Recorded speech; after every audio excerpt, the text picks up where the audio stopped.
If your SimpliSafe camera is offline or buffering, here are quick fixes you can try now. First, check the camera LED and the SimpliSafe app to confirm the offline status. Check your Wi-Fi signal near the camera and confirm the device is on your home network. Open your router settings or app and verify you're connected to the correct 2.4 or 5 GHz network. Power cycle the camera by unplugging it, waiting 10 seconds, then plugging it back in. Also power cycle your router and modem the same way to refresh the network connection.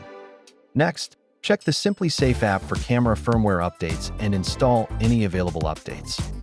Verify your account, subscription, and camera sharing permissions in the app settings.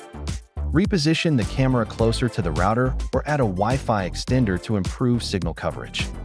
After changes, open Live View in the app to test the connection and watch for smooth playback. If issues continue, contact SimpliSafe support and provide your camera serial number and app logs. That's it. Try these steps to stop offline and buffering issues. Visit SimpliSafe support for more help.